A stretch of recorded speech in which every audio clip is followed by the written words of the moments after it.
शुभविवाह या मालिकेच्या 13 फेब्रुवारीच्या भागामध्ये आकाशला संकेत मिळत असतात की भूमीचा जीव धोक्यात आहे. मग तो तडक आता हॉस्पिटलच्या दिशेने निघतो. त्याला कोणत्याही प्रकारची रिक्षा वगैरे काहीच मिळत नाही.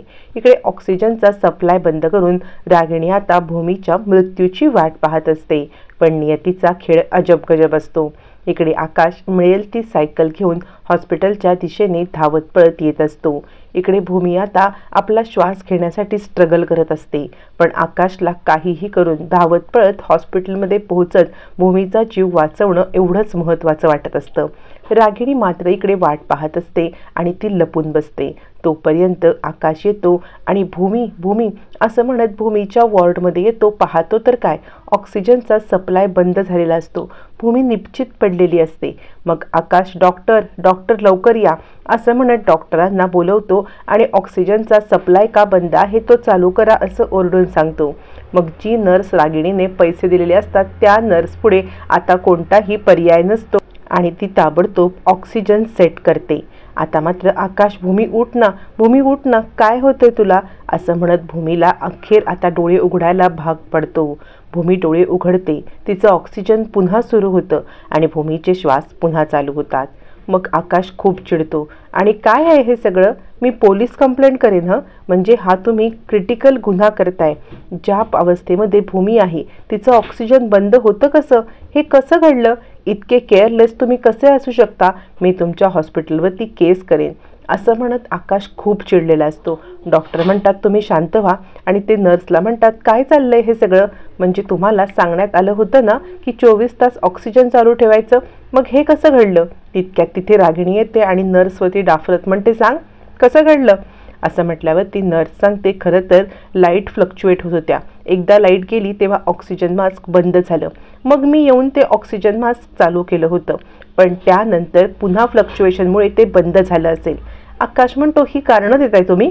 यावरती डॉक्टर म्हणतात सॉरी, हा टेक्निकल इश्यू होता, पण मी तुमची खूप खूप दिलगिरी व्यक्त करतो. आकाश म्हणतो दिलगिरी व्यक्त करून काही होणार नाहीये. मी इथे आलो तेव्हा ही तुमची नर्स इथे नव्हती.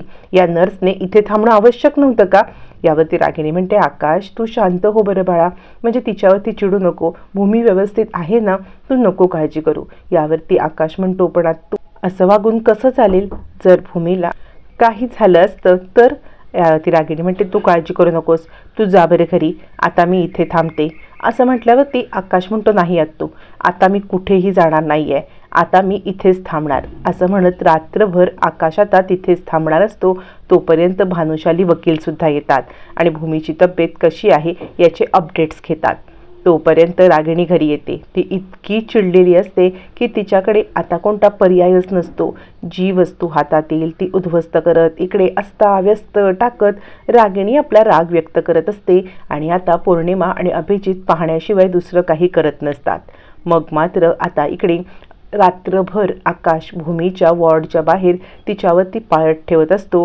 त्यामुळे भूमीला ऑक्सिजन बंद करणं किंवा तिला कोणतीही इजा पोचवणं रागिणी आणि तिच्या त्या माणसांना काही शक्य होत नाही. भानुशाली वकील आणि आकाश अगदी देवदूतासारखे बाहेर ठामपणे उभे असतात.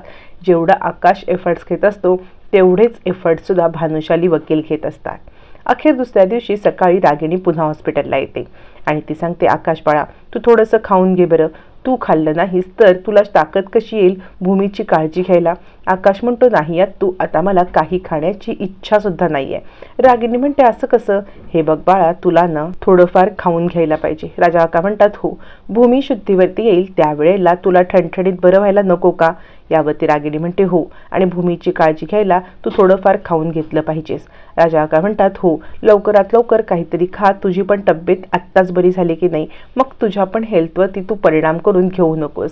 यावरती आकाश म्हणतो नाही, आता देवी योगेश्वरी आईने एकतर भूमीला लवकरात लवकर शुद्धीवरती आणावं, नाहीतर माझा जीव घेऊन मला तिच्याजवळ बोलवावं, कारण भूमीला या अवस्थेमध्ये बघताना मी जगू नाही शकत. ज्या भूमीने माझ्यासाठी इतकं काही केलं त्या भूमीला या अवस्थेमध्ये मी नाही बघू शकत. देवी आई योगेश्वरी लवकरात लवकर भूमीला शुद्धीवरती आण. इकडे तोपर्यंत मानसी आता भूमीच्या जवळ बसलेली असते, कारण भूमीला कुणाच्याही ताब्यात सोडण्याची आता आकाशची इच्छा नसते. त्यामुळे मानसीला तिथे बसवून तो कॅफेमध्ये आलेला असतो आणि मानसी ताईच्या बाजूला बसलेली असतानाच भूमीचा हात हलतो. मग मात्र मानसी खूप खुश होते आणि ताई तुला शुद्ध आली, ताई तुला शुद्ध आली असं म्हणत ती डॉक्टरांना बोलवते. डॉक्टरांना बोलवल्यावरती डॉक्टर तिच्यावरती उपचार चालू करतात. फायनली भूमीने डोळे उघडलेले असतात. भूमी डोळे उघडते आणि इकडे तिकडे पाहते. मग ताबडतोब नर्स सलाईन लावतात, डॉक्टर उपचार चालू करतात. भूमीने डोळे उघडल्यावरती मानसी तिच्यासोबत काहीही न बोलता तडक बाहेर येते आणि ती आकाशला कॉल करते. आकाशला कॉल करून सांगते, जीजू तुम्ही ताबडतोब जिथे आहात ना तिथून तुम्ही ताबडतोब वॉर्डमध्ये या. यावरती आता मात्र आकाश म्हणतो, काय झालं, भूमी ठीक आहे ना? मानसी सांगते, हो ताई ठीक आहे, ताई शुद्धीवरती आले. तिला पहिल्यांदा भेटण्याचा मान हा तुमचा आहे आणि त्यामुळे तुम्ही ताबडतोब इकडे या, कारण मी आधी तिला भेटले नाही. तिला पहिला भेटण्याचा मान तुमचा, तुम्ही या असं म्हणत आता मात्र आकाश धावत पळत तिकडे जात असतो. इकडे रागिणी आणि राजा काका काय झालं आकाश, आकाश काय झालं असं त्याला विचारतात, पण आकाश कोणाच्याही प्रश्नाचं उत्तर देत नाही. तडक भूमीला भेटायला निघून जातो. राजा काका म्हणतात, काय चाललंय ह्याचं हे, हा असा कुठे गेला? आणि आकाश ज्या वेळेला भूमीच्या रूम समोर येतो त्यावेळेला पाहतो तर काय, भूमी शुद्धीवरती आलेली असते. आकाशच्या आनंदाला पारावर राहत नाही. धावत पळत येऊन तो भूमीला मिठी मारतो. भूमी तू शुद्धीवरती आलीस, भूमी तू शुद्धीवरती आलीस असं म्हणत तिला गच्च मिठी मारतो आणि तो आता खूप खुश झालेला असतो. भूमीला मिठी मारल्यावरती बराच वेळ तो भूमीच्या मिठीत असतो. भूमीसुद्धा बराच वेळ असाच घालवते. मग थोड्या वेळाने भूमी आकाशला बाजूला करते. हे मात्र थोडंसं विचित्र वाटतं. भूमी सांगते, कोण आहेस तू? आणि असं अनोळखी मुलीला मिठी मारायला लाज नाही का वाटत तुला? आकाश म्हणतो, काय झालं भूमी? अगं मी आकाश, मी तुझा आकाश आहे, तू मला ओळखलं नाहीस का? आपलं लग्न झालेलं आहे. यावरती भूमी म्हणते, काय बोलताय तुम्ही, कोण आहात तुम्ही? मला काही माहीत नाही आहे, पण असं अनोळखी मुलीला मिठी मारण्याचा तुम्हाला अधिकार नाही आहे. यावरती आकाश म्हणतो, अगं भूमी थांब थांब, मला कळलंय काय झालंय ते. म्हणजे तुला मी नेहमीप्रमाणे सायकल राणी नाही म्हटलो म्हणून तुला राग आलाय का? मी तुला भूमी म्हटलं याचा तुला राग आलाय का? तर मी तुला सायकल राणी म्हणतो ना, ए सायकल राणी, आता तुला आठवलं का सगळं? भूमी म्हणते, काय चाललंय तुमचं? सायकल राणी काय आणि तुम्ही आकाश कोण? मी तुम्हाला अजिबात ओळखत नाहीये. एक लक्षात ठेवा, माझ्याशी जवळीक करण्याचा प्रयत्न केला तर तो चुकीचा ठरेल. आकाश म्हणतो, काय चाललंय भूमी तुला? अगं देवा ब्राह्मणांच्या साक्षीने आपलं लग्न ठरलंय. मी तुला सायकल राणी म्हणायचो, तुला माहीत नाहीये का? तुला आठवत नाहीये का? लग्नात ज्या वेळेला मी तुझ्या गळ्यामध्ये मंगळसूत्र घातलं तेव्हा हट्टाने हा काळा धागा तुझ्याकडून मी बांधून घेतला होता. आठवते का तुला सगळं? लग्नामध्ये मी खूप घाबरलो होतो, तू मला समजवलं होतंस. अगं तुला काहीच आठवत नाहीये का? आपण दोघांनी 7 फेरे घेतले होते असं म्हणत आकाश भूमीला सगळ्या घटना उलगडून सांगण्याचा प्रयत्न करत असतो. भूमीला खरंच काही आठवत नसतं. ती डोक्याला ताण देण्याचा प्रयत्न करते आणि विचार करत असते, काय चाललंय हे? आकाश म्हणतो, तू रागवलेस का माझ्यावरती? म्हणजे मी तुला उशिरा भेटायला आलो म्हणून चिडलेस का? पण माझ्याकडे बघ ना, मी पूर्णपणे बरा झालोय, तुझी तपश्चर्या फळाला आली. भूमी आठव ना, भूमी आठव ना असं म्हणत आकाश आता भूमीला सगळं आठवण्यासाठी फोर्स करत असतो.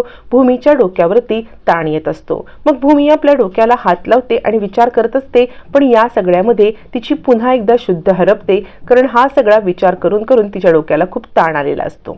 आता मात्र रागिणी आणि राजा काकांना समजतं की भूमी शुद्धीवरती आली. मग दोघं जण सुद्धा वॉर्डच्या दिशेने काय नक्की झाले हे पाहण्यासाठी येतात. पण तोपर्यंत भूमी पुन्हा शुद्ध हरपलेली असते आणि डॉक्टर आणि नर्स तिच्यावरती पुन्हा उपचार करायला लागलेले असतात. तोपर्यंत रागिणी येते आणि आकाशला म्हणते, काय झालं आकाश, तुला भूमी भेटली का? आणि भूमी काही बोलली का? आता रागिणीला खूप भीती असते. चोराच्या मनात चांदणं असल्याप्रमाणेच रागिणी आता भूमीने काही सांगितलंय का हे आकाशला विचारत असताना आकाश म्हणतो, अत्तू काय सांगू तुला, मी ज्या वेळेला तिला भेटायला आलो ना ती मला ओळखतच नाहीये, तिला आठवतच नाहीये की आमचं लग्न झालंय म्हणून. ती सगळं विसरले. ती आकाश कोण आहे विसरले, आमचं लग्न विसरले, मला ओळखत नाही, अनोळखी व्यक्ती म्हणते. मानसी रडायला लागते. ताई बरी तर झाली पण तिला काहीच का आठवत नाहीये असा विचार करत मानसी रडते. पण रागिणीच्या हे पथ्यावरती पडतं. म्हणजे ज्या भूमीला संपवण्याचा विचार करते निदान त्या भूमीला बाकी काही आठवत नाही हे सुद्धा ठीक आहे. म्हणजे हेही नसे थोडके असं रागिणीला झालेलं असतं. आकाश म्हणतो, तिला खरंच काही आठवत नाहीये. तितक्यात डॉक्टर येतात. डॉक्टरांना भानुशाली वकील आणि आकाश जाऊन भेटतात आणि काय झालंय भूमीला, भूमीला का नाही काही आठवत आहे? यावरती डॉक्टर म्हणतात, तुम्ही ना खूप घाई केली तर, म्हणजे तुम्हाला समजत नाहीये का या अशा पेशंटसोबत कसं वागायचं. त्या इतक्या मोठ्या धक्क्यातून सावरल्यात, त्यांच्या मेंदूवरती परिणाम झालाय आणि तुम्ही त्यांना आठवण्यासाठी फोर्स करताय. हे सगळं तुमच्यामुळे झालंय. त्यांच्यावरती कोणत्याही प्रकारचं प्रेशर आणू नका, असं म्हणत डॉक्टर आकाशवरती चिडतात. आता खरंच भूमीला काही आठवत नाहीये की भूमी नाटक करते, हे मात्र येणाऱ्या काही भागाच्यातच कळणार आहे.